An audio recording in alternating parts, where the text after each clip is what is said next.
O Livro dos Espíritos, Allan Kardec.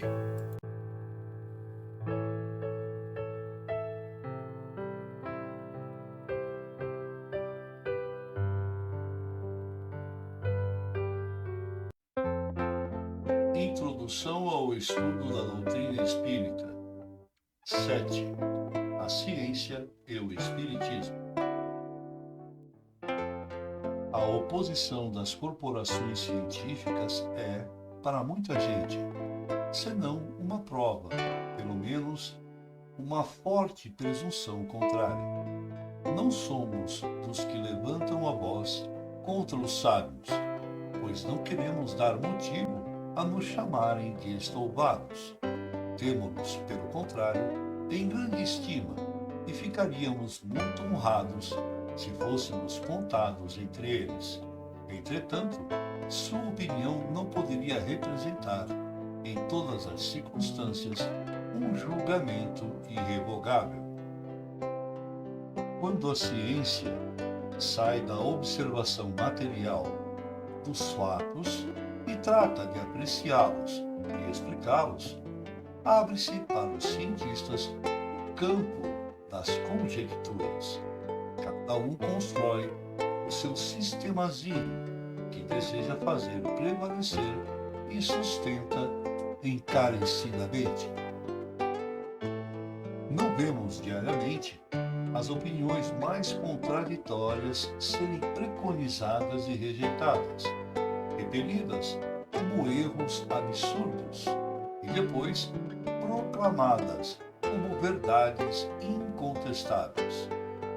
Os fatos, eis o verdadeiro critério dos nossos julgamentos, o argumento sem réplica. Na ausência dos fatos, a dúvida é a opinião do homem prudente.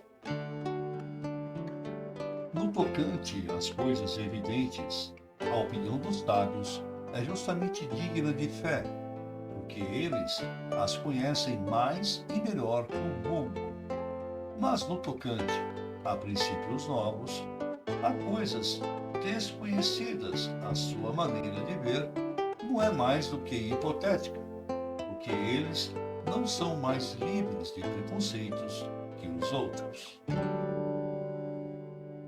Direi mesmo que o sábio terá, talvez, mais preconceitos que qualquer outro, pois uma propensão natural o leva a tudo subordinar ao ponto de vista de sua especialidade. O matemático não vê nenhuma espécie de prova, senão através de uma demonstração algébrica. O químico relaciona tudo com a ação dos elementos, e assim por diante. Todo homem que se dedica a uma especialidade escraviza ela às suas ideias.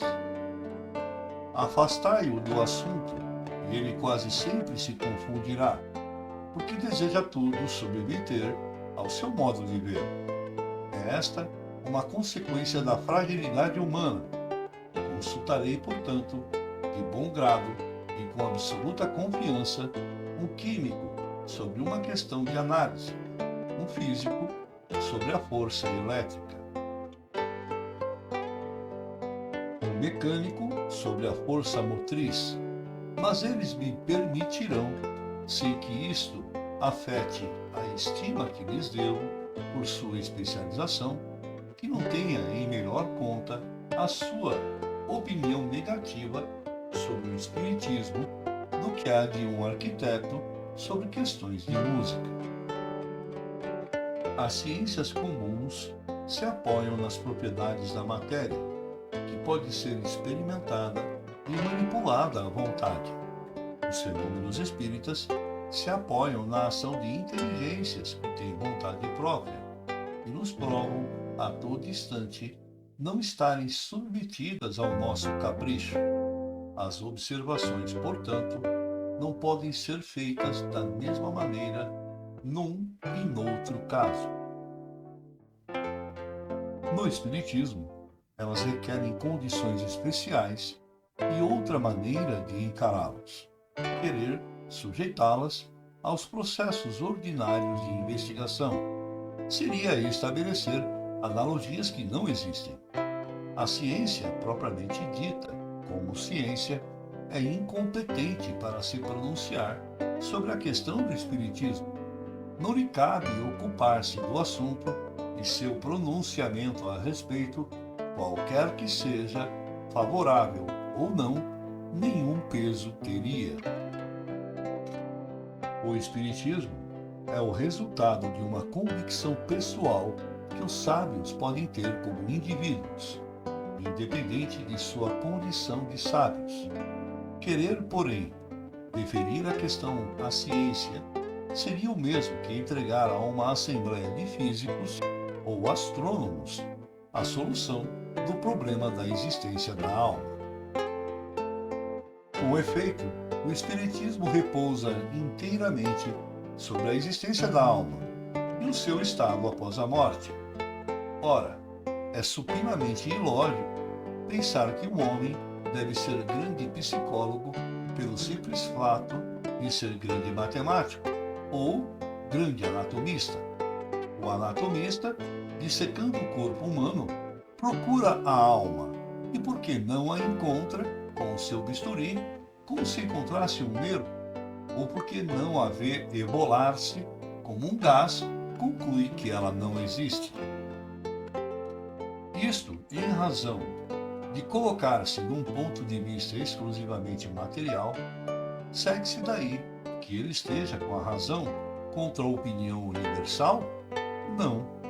Vê-se, portanto, que o Espiritismo não é da alçada da ciência.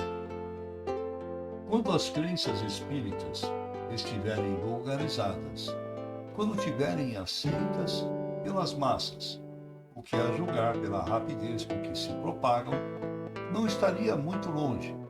Dar-se-á com elas o que se tem dado com todas as ideias novas que encontraram oposição. Os sábios se renderão à evidência. Eles a aceitarão individualmente pela força das circunstâncias. Até que isso aconteça, seria inoportuno desviá-los de seus trabalhos especiais para constrangê-los a ocupar-se de coisa estranha, que não está nas suas atribuições nem nos seus programas. Enquanto isso, os que, sem estudo prévio e aprofundado da questão, pronunciam-se pela negativa e zombam dos que não concordam com a sua opinião, esquecem que o mesmo aconteceu com a maioria das grandes descobertas que honram a humanidade.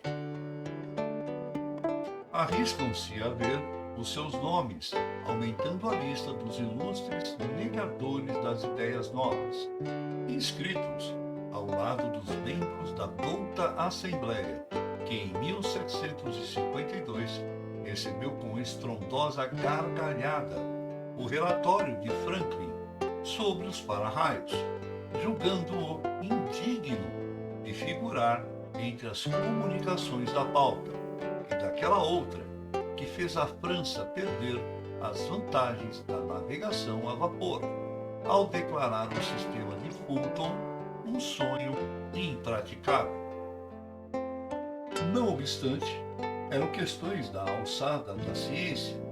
Se essas assembleias, que contavam com os maiores sábios do mundo, só tiveram zombaria e sarcasmo para as ideias que ainda não compreendiam e que alguns anos mais tarde deviam revolucionar a ciência, os costumes e a indústria, como esperar que uma questão estranha aos seus trabalhos possa ser melhor aceita? Esses erros lamentáveis não tirariam aos sábios, entretanto, os títulos com que noutros assuntos conquistam o nosso respeito. Mas é necessário um diploma oficial para se ter bom senso? E fora das cátedras acadêmicas, não haverá mais do que tolos e imbecis? Basta olhar para os adeptos da doutrina espírita, para se ver se entre eles só existem ignorantes, se o número imenso de homens de mérito que a abraçaram permite que a releguemos ao rol das simples crendices. O caráter, o saber desses homens autorizam-nos a dizer, pois se eles o afirmam, deve pelo menos haver alguma coisa. Repetimos ainda que, se os fatos de que nos ocupamos estivessem reduzidos ao movimento mecânico dos corpos, a pesquisa da causa física do fenômeno seria do domínio da ciência. Mas desde que se trata de uma manifestação fora do domínio das leis humanas, escapa à competência da ciência material, porque não pode ser explicada por números, nem por forças mecânicas. Quando surge um fato novo que não se enquadra em nenhuma ciência conhecida, o sábio, para estudá-lo, deve fazer a abstração de sua ciência e dizer a si mesmo que se trata de um estudo novo, que não pode ser feito com ideias pré-concebidas. O homem que considera a sua razão infalível está bem próximo do erro. Mesmo aqueles que têm as mais falsas ideias apoiam-se na própria razão, e é por isso que rejeitam tudo quanto lhes parece impossível. Os que ontem repeliram as admiráveis descobertas de que a humanidade hoje se orgulha, apelaram a esse juiz para rejeitá-las. Aquilo que chamamos razão é quase sempre um orgulho mascarado, e quem quer que se julgue infalível coloca-se como igual a Deus. Dirigimos-nos, portanto, aos que são bastante ponderados, para duvidar do que não viram, julgando o futuro pelo passado, não acreditam que o homem tenha chegado ao apogeu, nem que a natureza lhes tenha virado a última página do seu livro.